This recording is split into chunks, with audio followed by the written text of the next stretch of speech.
Assalamualaikum warahmatullahi wabarakatuh. Perkenalkan, nama saya Hanum Sari dari kelas 11 di KV 1, absen 12. Kelompok 7. Di sini saya akan mempresentasikan materi penjelajahan samudra oleh bangsa Inggris.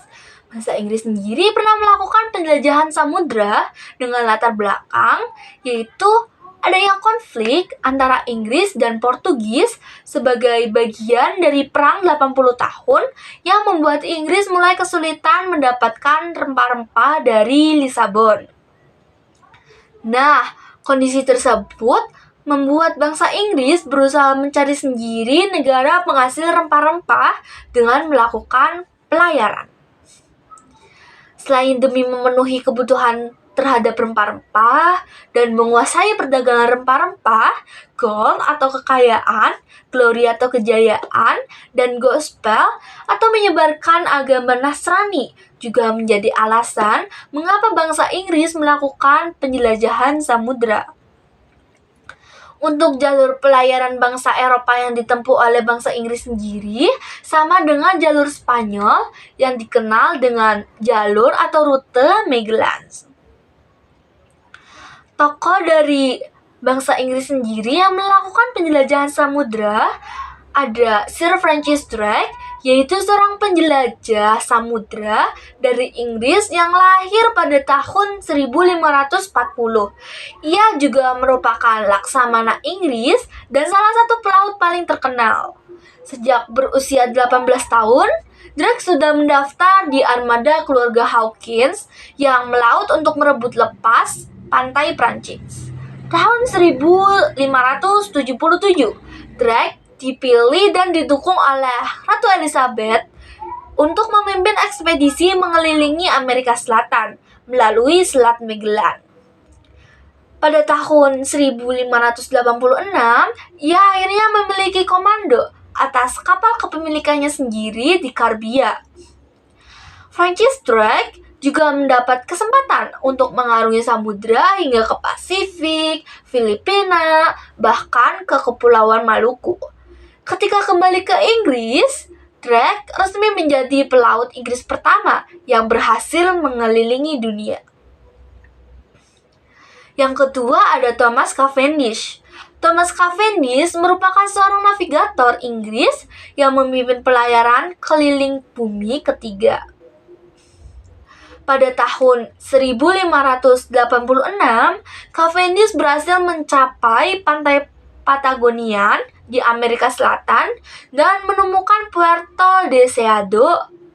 2 tahun setelahnya, pada 1588, Cavendish sampai di Guam, kemudian menuju Filipina untuk mencari tahu pantai Tiongkok dan Jepang.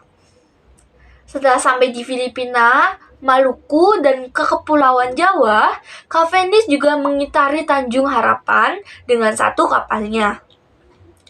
Yang ketiga ada Sir James Lancaster. Sir James Lancaster adalah seorang pelaut Inggris yang terkenal pada masa Ratu Elizabeth I. Namanya populer karena ia merupakan pemimpin kapal dagang pertama dari Inggris yang sampai ke Kepulauan Hindia Timur dan mendirikan pos perdagangan di Asia Tenggara. Lancaster sempat bertugas di bawah pimpinan Sir Francis Drake pada tahun 1588 sebagai komandan yang melawan Spanyol. Pada tahun 1591, Lancaster bersama George Raymond dan Samuel Foxcroft berangkat dari Inggris dan mencapai Pulau Penang di sebelah barat Semenanjung Malaya. Dalam pelayarannya ini, Sir James Lancaster juga membuat cikal bakal East India Company atau AEC. Yang keempat ada William Dampier. William Dampier merupakan seorang navigator Inggris yang juga menjadi pelopor dalam eksplorasi ilmiah. Pada usianya yang ke-16, Dampier berlayar ke Newfoundland, kemudian ke Hindia Timur dan Teluk Meksiko. Setelah bertahun-tahun, ia juga diangkat menjadi komando Royal Book untuk menjelajah Angkatan Laut Inggris. Dampier berhasil menjelajahi sebagian pesisir Australia, New Guinea, dan Inggris Baru. Kemudian ia menulis buku berjudul A New Voyager Round the World. Untuk yang terakhir ada James Cook.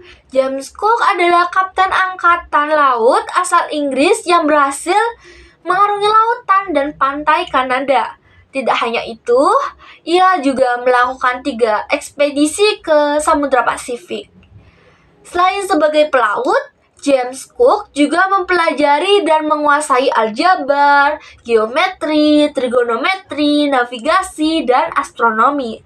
Pada tahun 1786, James Cook berhasil mencapai Selandia Baru dan Australia dan memetakan garis pantai. Pada pelayaran kedua, ia juga berhasil menemukan Caledon baru di Pasifik, Pulau Georgia Selatan di Atlantik, dan Kepulauan Sandwich Selatan. Selain itu, James Cook menemukan Hawaii pada pelayaran ketiganya. Sekian presentasi dari saya, mohon maaf apabila ada kekurangannya. Wassalamualaikum warahmatullahi wabarakatuh.